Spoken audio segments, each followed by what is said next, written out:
আসসালামু আলাইকুম। আমি মৌসুমী। ড্রিম কিচেনে সবাইকে স্বাগত জানাচ্ছি নতুন একটি ডেজার্ট রেসিপি দেখার জন্য। আজকের রেসিপি লাইলি লুবনান বা লুবনানিস নাইট। এটি একটি খুবই মজার ও আকর্ষণীয় আরবিয়ান ডেজার্ট। আরব দেশে যেন এই ডেজার্ট ছাড়া ঈদ একদমই আনকমপ্লিট। পবিত্র ঈদ উপলক্ষে আরব দেশে এই লায়লি লুবনান অনেক বেশি জনপ্রিয় একটি ডেজার্ট। ডেজার্টটি দেখতে যেমন আকর্ষণীয়, খেতে কিন্তু তার চেয়েও বেশি মজার। আর তার চেয়েও মজার বিষয় হলো এই ডেজার্টটি তৈরি করা খুবই সহজ। শুধু দুধ, চিনি আর সুজি থাকলেই যে কেউ তৈরি করতে পারবে মজার এই ডেজার্টটি। নিশ্চয়ই দেখে বুঝতে পারছেন এটা কতটা লোভনীয় হয়েছে। আর এর প্রতিটি বাইট আপনাকে এটি খাবারের প্রতি আকর্ষণ করবে, লোভ সামলাতেই পারবেন না। ভিডিওটিতে খুব সুন্দরভাবে বুঝিয়ে দেওয়ার চেষ্টা করেছি, আশা করছি আপনাদের ভালো লাগবে। তাই ভিডিওটি না টেনে সম্পূর্ণ ভিডিও দেখতে থাকুন। আর ভিডিওটি ভালো লাগলে ভিডিওটিতে লাইক, কমেন্ট, শেয়ার করে আমার ইউটিউব চ্যানেলটি সাবস্ক্রাইব করতে ভুলবেন না। তো চলুন কথা না বাড়িয়ে মূল রেসিপিতে চলে যাই। এখানে নিয়েছি আমি 1 লিটার গরুর দুধ। আগে আমি একটা বলক তুলে দুধটা ঠান্ডা করে নিয়েছি। এরপর আমি এর সাথে দিয়ে দিচ্ছি হাফ কাপ পরিমাণ সুজি। সুজিটা কিন্তু না ভাজা, সরাসরি প্যাকেট থেকে খুলে দিয়েছি। এর সাথে দিয়ে দিচ্ছি 2টা ছোট এলাচ মুখ ফেটিয়ে সুঘ্রাণের জন্য। এটা একটু হালকা নেড়েচেড়ে আমি এবার এর সাথে অ্যাড করে দিচ্ছি হাফ কাপ পরিমাণ চিনি। এবার দুধ, চিনি আর সুজিটাকে আমি খুব ভালো করে একটু কিছুক্ষণ নেড়ে নিব। এরপর চুলার জালটা মিডিয়াম হিটে অন করে দিব। এবার বেশ খানিকক্ষণ জাল হওয়ার পরে এর সাথে আমি হাফ চামচ পরিমাণ দিয়ে দিচ্ছি ভ্যানিলা এসেন্স। আপনাদের বাসায় ভ্যানিলা এসেন্স না থাকলে এখানে গোলাপ জলও ব্যবহার করতে পারেন। এবার এটা এভাবে অনবরত নাড়তে থাকবো আর এটা খুব ভালোভাবে ঘন হয়ে আসা পর্যন্ত। আর এবার আমি দিয়ে দিচ্ছি 1 টেবিল চামচ পরিমাণ বাটার। বাটারটাকে আমি গলিয়ে নিয়েছি।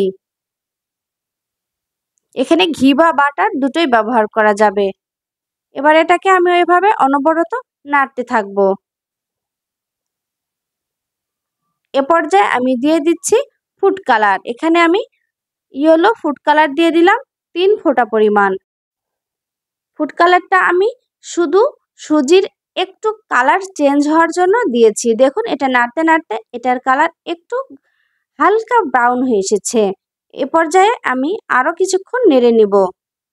আর এভাবে এটা অনবরত নাড়তে থাকতে হবে, না হলে কিন্তু নিচে পুড়ে যাওয়ার সম্ভাবনা আছে।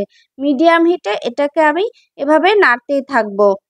বেশ কিছুক্ষণ নাড়ার পরে এখান থেকে আমি এই 2টা এলাচের উঠিয়ে নিব। খুবই সহজভাবে এই রেসিপিটি আপনাদের দেখিয়েছি, আশা করছি আপনাদের ভালো লাগবে। আর সামনে কুরবানি ঈদ উপলক্ষে আপনারাও এই ডেজার্টটি তৈরি করতে পারেন। খুবই অল্প উপকরণে এই ডেজার্টটি তৈরি করা যায়। তো এভাবে অনবরত নাড়তেই থাকবো। আর যখন এটা একটু ঘন হয়ে আসবে, এটার ঘনত্বটা কেমন হবে ঠিক এরকম, এ পর্যায়ে আমার এটা চুলার জালটা অফ করে দিব। খুব বেশি ঘন করা যাবে না, তাহলে এটা খুব শক্ত হয়ে যাবে। এটা একটু হালকা নরম রাখতে হবে। তো আমার এটা ঠিক এরকমভাবে হয়ে গিয়েছে। তো এখানে আমি একটা ডিশ নিয়েছি। ডিশে আগের থেকেই আমি বাটার ব্রাশ করে নিয়েছি। আর এখানে গরম গরম অবস্থাতেই সুজিটাকে ঢেলে দিচ্ছি। সুজিটা গরম অবস্থাতে ঢেলে দিতে হবে। আর এটা একটু সুন্দরভাবে আমি চারিদিকে সমান করে ছড়িয়ে দিচ্ছি। এটাকে আমি ঠান্ডা হতে দিব স্বাভাবিক তাপমাত্রায়। এরপর ঠান্ডা হওয়ার পর এটাকে আমি আধা ঘন্টার জন্য নর্মাল ফ্রিজে রেখে দিব। এভাবে ঢাকনা দিয়ে আমি রেখে দিয়েছি। ঠিক 1.5 ঘন্টা পর আমার এটা খুব ভালোভাবে সেট হয়েছে। আর এখানে আমি হুইপ ক্রিম নিয়ে নিচ্ছি 1 কাপ পরিমাণ।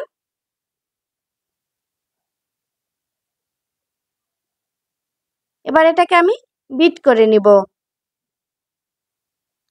এই ডেজার্টটির সবচাইতে লোভনীয় দিকটাই হচ্ছে এই হুইপ ক্রিম। হুইপ ক্রিম না হলে এটা কিন্তু একদমই ইনকমপ্লিট।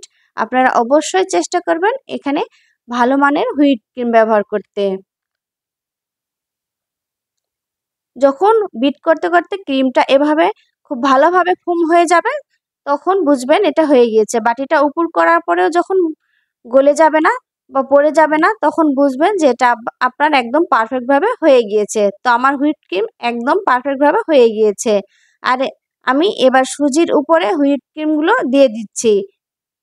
এটার লেয়ারটা হবে যতটুকু সুজি আপনার ঠিক ততটুকু পরিমাণ হুইপ ক্রিমের লেয়ারটা থাকবে।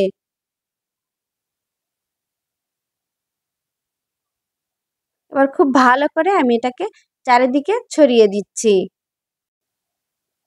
হুইপ ক্রিমটা চারিদিকে সুন্দরভাবে ছড়িয়ে দেওয়ার পরে এটাকে আমি একটু সুন্দরভাবে টিস্যু দিয়ে মুছে নিয়ে এটাকে আমি নর্মাল ফ্রিজে আধা ঘন্টার জন্য রেখে দিব। আর এদিকে আমি সুগার সিরাপ তৈরি করে নিব। সুগার সিরাপের জন্য এখানে আমি হাফ কাপ পরিমাণ চিনি দিয়ে দিলাম আর দিয়ে দিলাম হাফ কাপ পরিমাণ পানি দিয়ে এটাকে অনবরত নাড়তে থাকবো। আর এই লায়ালি লুবনানের সবচাইতে আকর্ষণীয় দিক হচ্ছে এই সুগার সিরাপ।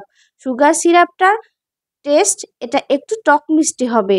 আর টক মিষ্টি করার জন্য আমি এর সাথে একটু লেবু চিপে দিচ্ছি। এখানে আমি ছোট সাইজের একটা লেবুর অর্ধেকটা চিপে দিচ্ছি।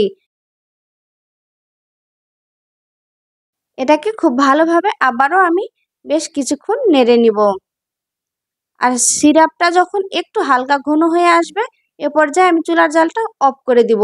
আর এটা ঠান্ডা হবার পরে কিন্তু আরো একটু ঘন হবে। চুলার জালটা অফ করার পরে আর একটা স্লাইস লেবু আমি এখানে চিপে দিব। এতে লেবুর সুঘ্রাণটা খুব ভালো পাওয়া যাবে। আর এভাবে একটু নেড়ে এটাকে আমি খুব ভালো করে মিশিয়ে নেব। এটাকে ঠান্ডা হতে দিব। অবশ্যই এটা কিন্তু ঠান্ডা করে নিতে হবে। আর আধা ঘন্টা পর আমার এই হুইপ ক্রিম আর সুজির এইটা খুব ভালোভাবে সেট হয়ে গিয়েছে। আর ডেকোরেশন করছি এবার। ডেকোরেশনের জন্য আমি নিয়েছি এখানে গোলাপ।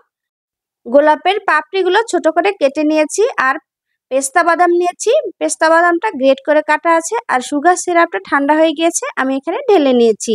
এবার ডেকোরেশনের পালা। আমি এভাবে সাইড দিয়ে পেস্তা বাদাম কুচিগুলো দিয়ে দিচ্ছি। আমি এভাবে দিচ্ছি, আপনারা যে যেভাবে ইচ্ছা পেস্তা বাদাম কুচি দিয়ে দিবেন। তবে পেস্তা বাদাম কুচিটা এর সৌন্দর্যের জন্য অবশ্যই ইম্পর্টেন্ট। খুব ভালোভাবে আমি চারে সাইড এটাকে দিয়ে দিচ্ছি। এবার আমি এর মাঝখানে একটুখানি দিয়ে দিব। আপনি আপনার পছন্দ মতো ডেকোরেশন করে নেবেন।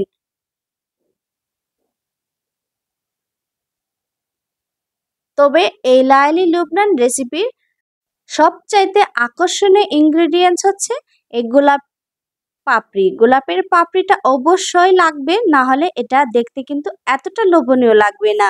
অবশ্যই আপনারা চেষ্টা করবেন গোলাপের পাপড়ি ব্যবহার করার জন্য। তো আমি টুকরো করে রাখা গোলাপের পাপড়ি দিয়ে দিচ্ছি। আমি সাথে একটু হলুদ পাপড়ি 2-4টা দিয়ে দিচ্ছি। আর এবার আমি এটা ছুরির সাহায্যে কেটে আপনাদের পরিবেশন করে দেখাচ্ছি কতটা সুন্দর হয়েছে, আপনারা দেখুন। আর এবার ঈদে আপনারা তৈরি করে ফেলুন এই মজাদার আকর্ষণীয় ডেজার্ট রেসিপি লায়ালি লুবনান। আর খাবারের সময় এটা কিন্তু এই সুগার সিরাপটা এভাবে দিয়ে খেতে হয়। তো আপনারা চাইলে সম্পূর্ণ ডেজার্টের উপরে সুগার সিরাপ দিয়ে দিতে পারেন। আর না চাইলে যে যার পছন্দ মতো সুগার সিরাপ নিয়ে এটা পরিবেশন করতে পারেন। তো আজকের মতো বিদায় নিচ্ছি। সবাই ভালো থাকবেন। দেখা হবে পরবর্তীতে। আল্লাহ হাফেজ।